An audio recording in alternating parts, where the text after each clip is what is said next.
বিএনপির সঙ্গে জোটগতভাবে নির্বাচনে অংশ নেয় ইসলামপন্থী দল জমিয়তে উলামায়ে ইসলাম বাংলাদেশ।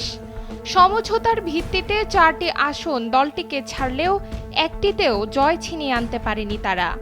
সবাই প্রতিপক্ষের কাছে বিপুল ভোটের ব্যবধানে পরাজিত হয়েছেন।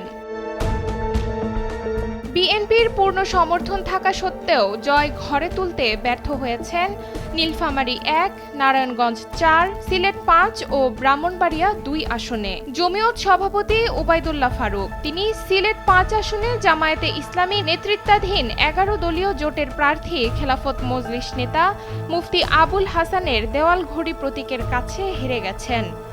মুফতি আবুল হাসান পেয়েছেন ৭৫,৮১৪ ভোট। জমিয়ত সভাপতি পেয়েছেন ৬৯,৫৮৪ ভোট। এতে ৬,২৩০ ভোটের ব্যবধানে পরাজিত হয়েছেন।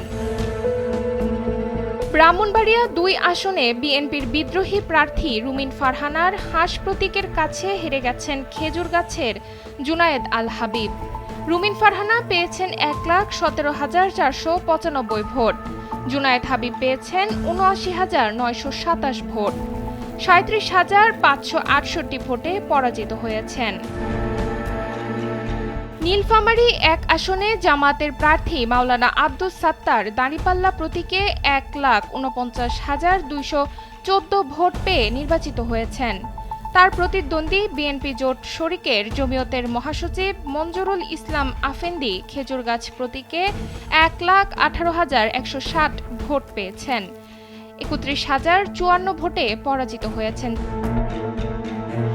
নারায়ণগঞ্জ ৪ আসনে জামাত জোটের শরিক এনসিপির প্রার্থী আব্দুল্লাহ আল আমিন শাপলাকলি প্রতীকে ১,০৪,৪৮২ ভোট পেয়েছেন। তার নিকটতম প্রতিদ্বন্দ্বী বিএনপি জোটের শরিক জমিয়তের মনির হোসাইন কাশেমি ৮০,১৩৮ ভোট পেয়েছেন। ২৪,৩৪৪ ভোটে তিনি পরাজিত হয়েছেন। ডেস্ক রিপোর্ট, সময়ের আলো।